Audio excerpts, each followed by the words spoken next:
Alexis Moncayo y Licenia Espinel comparten un diálogo con el invitado. En Punto Noticias hablamos de...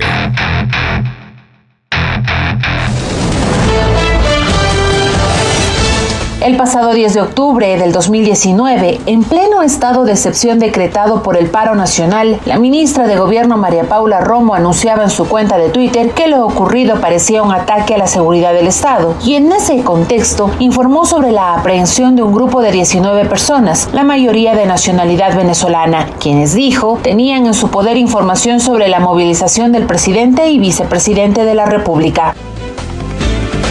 3 meses después, la Fiscalía no encontró evidencias y el 14 de enero, el juez Miguel Narváez confirmó la inocencia de los sospechosos y declaró que todos eran taxistas de aplicaciones móviles. Ese 10 de octubre habían estacionado sus autos en una gasolinera frente a la sala protocolar del aeropuerto Mariscal Sucre. Se reunieron ahí cuando el estado de excepción anulaba los derechos de libre asociación, dice la sentencia. Desde entonces, los extranjeros han preferido no hablar sobre el tema. Uno de ellos solo recuerda que eran cerca de las 10 y que hacía calor, por lo que jugaban cartas con otros conductores. En ese momento, el avión presidencial aterrizaba con el ex vicepresidente Otto Sonnenholzer a bordo y un grupo de policías se les acercó y les ordenó que pusieran las manos contra la pared.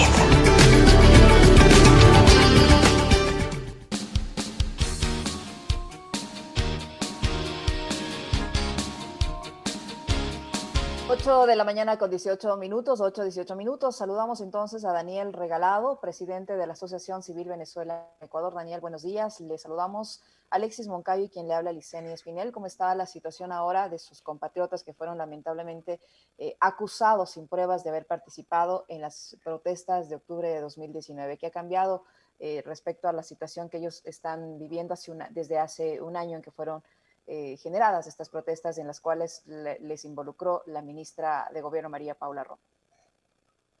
Licenia, buenos días. Alexis, buenos días a todas y a todos. Hola, Daniel. Un gusto poder tener este pequeño espacio para poder difundir lo que es la realidad de nuestra comunidad. Ya un año de estos sucesos se ve aún el residuo de lo que generó una mala información, una mala actuación de parte de las autoridades del Ministerio de Gobierno con respecto a un grupo de trabajadores honestos que lo que hacían era esperar algún tipo de servicio para poder ofrecerlo a sus clientes. Es increíble cómo ha silenciado la ministra Romo y por supuesto sus allegados esta situación donde ni siquiera una palabra de aliento una disculpa pública ante esta situación, porque ya que sabemos, no solamente fue este caso que generó controversias contra la comunidad venezolana, sino otros muchos más que generaron, por supuesto, agresiones, persecuciones y de parte de tanto de la sociedad civil ecuatoriana con las autoridades ecuatorianas. Daniel, muy buenos días. Ese tuit, digamos, de alguna forma se complementa con una serie de relatos y de discursos que repitieron durante esos días de la protesta autoridades de gobierno, ¿no? Ellos decían que fuerzas castrochavistas, correístas, no sé qué, habían contratado a llaneros, etcétera, etcétera, siempre de forma despectiva refiriéndose a ciudadanos de nacionalidad venezolana. Y recordamos, digo, aquel tuit del 10 de octubre del caso que citaba Licenia en la primera pregunta, donde la ministra María Paula Romo culpa, ¿no?, a estos 17 ciudadanos de, digamos, de estar asusando o movilizando gente y atentando contra la seguridad del Estado. ¿Qué fue lo que se encontró ese día? Relátanos un poco, porque creo que además es oportuno que la gente haga memoria, que recordemos juntos qué fue lo que encontraron ese día en estas unidades móviles que además servían como para esta plataforma de movilidad, de transporte público, ¿no? Claro, ahí encontraron unas botellas de agua, ahí encontraron unas cartas, ahí encontraron, sí a uno le encontraron un bate, pero es por cuestiones de seguridad, por el tema de de que han sido asaltados en plena vía. Sabemos cuál es el trayecto desde el aeropuerto a Quito y han sufrido algunos ataques. Pero no era la nacionalidad venezolana que tenía ese implemento. Pero sabemos que lo único que encontraron fueron a unas personas jugando, esperando con aire acondicionado dentro de un carro. Eso fue todo. Y lo que vimos fue un trato injusto e inhumano, donde los tuvieron de rodillas, donde los amenazaron, donde las palabras lascivas hacia esa nacionalidad fueron fuertes, a pesar de que había de otras nacionalidades y por supuesto un nacional de aquí, de Ecuador. Entonces eso es lo que se evidencia de las palabras y de la actitud de los funcionarios. Era como que justificar el hecho de que ellos estaban utilizando la fuerza bruta ante los ciudadanos, sea ecuatorianos o sean extranjeros, para poder justificar esas acciones que en verdad que nos sorprendió, porque cuando hablamos con los familiares, ellos estaban súper preocupados, o sea, personas con regularidad, personas con procesos de regularización, trabajando honestamente, sin ningún tipo de antecedentes penal desde Venezuela. Entonces, hablamos un doble discurso, o sea, queremos apoyarlos, queremos recibirlos, somos hermanos, pero a la primera, para justificar sus acciones en calle, entonces utilizan esta carne de cañón para poder generar esta controversia que generó muchas heridas emocionales, heridas familiares, heridas entre el entorno de estas personas. ¿Sabe por qué preguntaba eso, Daniel y Licenia? Porque recordarán ustedes, quienes nos ven y nos escuchan, que a más del tuit de la ministra de Gobierno, que ya era lo suficientemente grave, porque se trata de una autoridad que maneja información oficial y que al parecer no estaba del todo informada, hubo un actor político que es muy conocido en este país por publicar noticias falsas en redes sociales, quien mintió asegurando que en esos vehículos se encontraron metralletas y armas recortadas, ¿no? Por eso yo preguntaba qué fue lo que se encontró en esos vehículos, Daniel.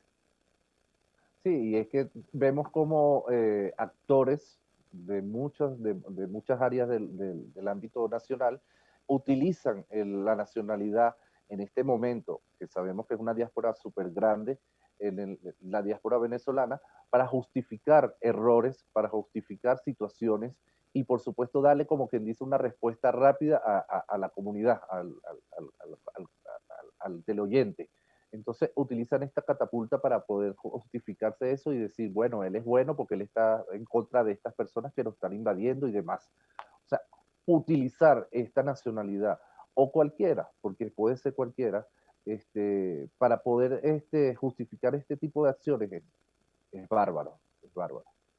Daniel, ellos han sido víctimas de represalias a raíz de que se dio a conocer que no tenían nada que ver y en cierta manera desmienten a la voz oficial, en este caso la ministra de Gobierno María Paula Romo. Ellos todavía se encuentran en el país. ¿Qué ha pasado con este grupo de venezolanos?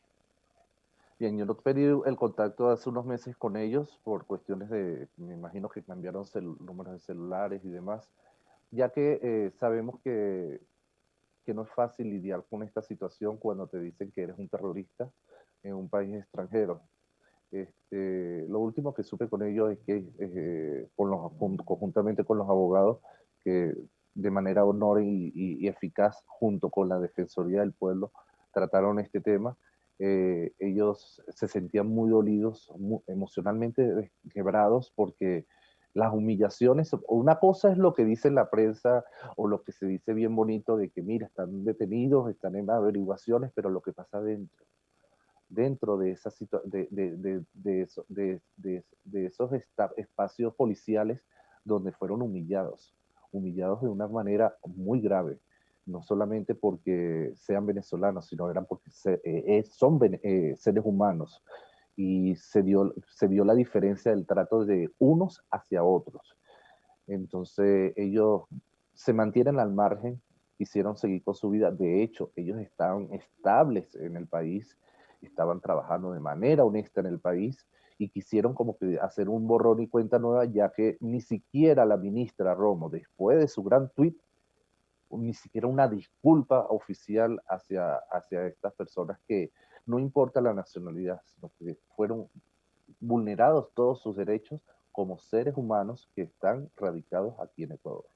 ¿Qué pasó con su situación laboral después de eso, no? Porque te genera un estigma. Muchos de ellos, sus rostros salieron en cámaras, en fotos, sus nombres se publicaron en notas de prensa, porque acá hay una plataforma mediática gigantesca que le ha servido a la ministra Romo como una suerte de aparataje para blindarse y que han replicado cada una de sus mentiras de ella y del gobierno. Una de esas, esta, ¿no? La detención de 19 ciudadanos, entre venezolanos, ecuatorianos y un cubano, acusándolos de un complot para desestabilizar al gobierno. ¿Qué pasó laboralmente después con ellos? Porque yo te insisto, esto te genera un estigma. Bien, ellos quisieron continuar con su vida diaria.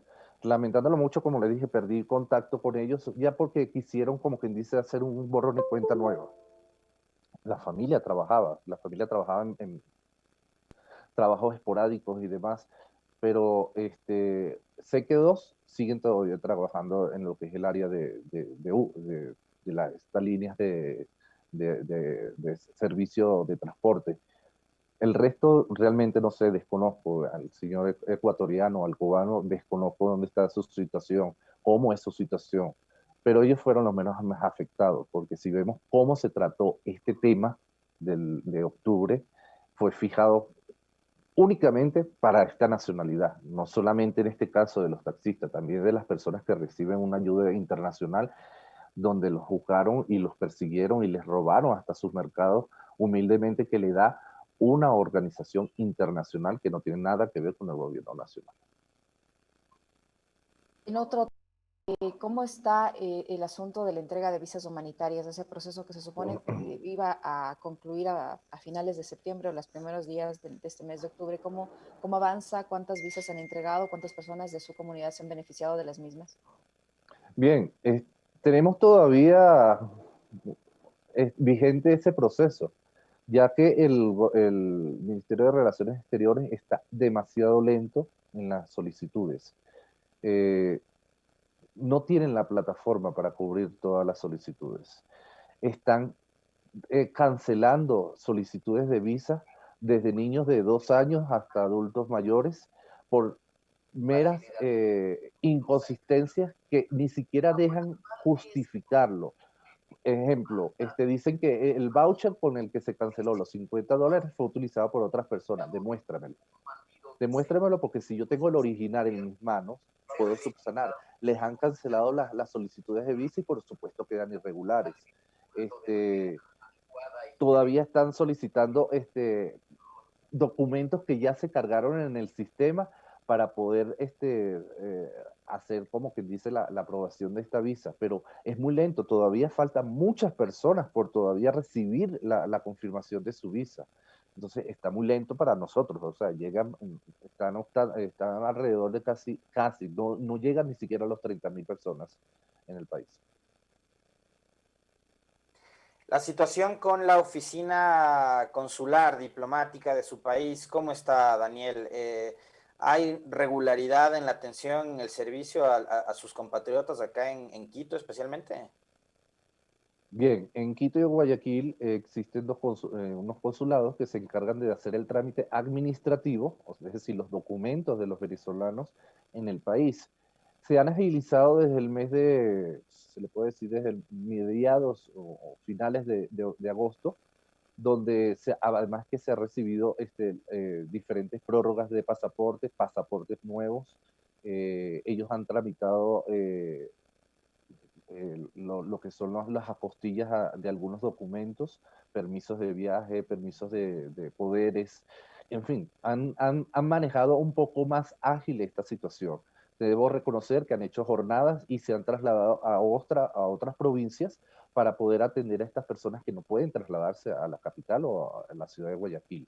En ese aspecto sí podemos decir que se han agilizado, pero no cumple todavía con una finalidad óptima de lo que los ciudadanos requieren aquí para lo que es el tema, sobre todo para la solicitud del sistema SAIME con respecto a lo que es la prórroga y pasaporte. Daniel, en el tema de, si usted dice que el Ministerio de Relaciones Exteriores está lento en el trámite de las visas humanitarias, ¿qué pasa con los otros tipos de visa, con la regularización ordinaria de los ciudadanos venezolanos? Bien, sabe que tenemos el caso de las personas que tenían una visa y tenían que renovarla durante la pandemia.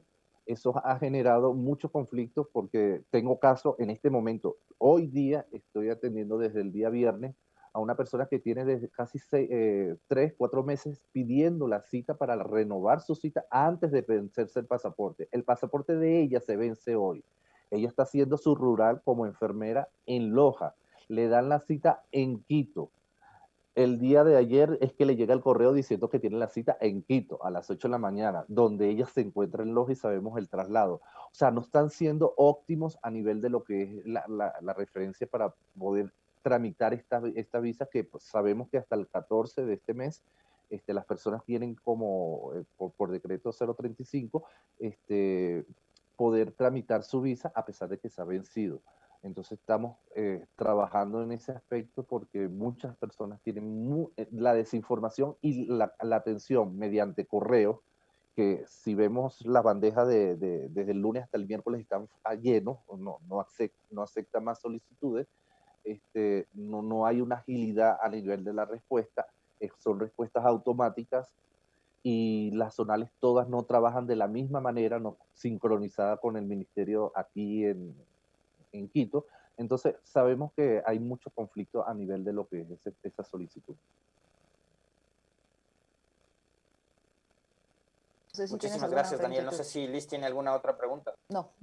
Yo no. Me ha quedado bastante claro conocer la situación de la comunidad venezolana en nuestro país, no solo después de lo que ocurrió en octubre, con ese hecho específico, aquella persecución que no ha tenido además ningún efecto de reparación, lo cual es lamentable y habla muy mal del manejo del Estado ecuatoriano, ¿no? Porque al menos, digo yo, una disculpa habría venido bien, pero no ha habido ni siquiera eso, el ofrecimiento de una disculpa de parte de las autoridades, después de todo ese proceso de persecución que vivieron estos 17 ciudadanos venezolanos, un ciudadano cubano y un ecuatoriano, aquel día 10 de octubre del 2019, donde fueron señalados como promotores de una supuesta movilización y de un complot para desestabilizar al país, lo cual resultó siendo una de las tantas novelas más que se inventó el gobierno a raíz de lo de octubre. Muchísimas gracias a Daniel, muy amable por haber compartido este diálogo.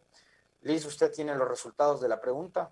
Así es, Daniel, antes que se vaya, le contamos que para este diálogo formulamos la siguiente interrogante a nuestros amigos oyentes y quienes nos siguen a través de redes sociales. ¿Conoce qué pasó con los ciudadanos venezolanos acusados supuestamente de participar en las protestas de octubre de 2019?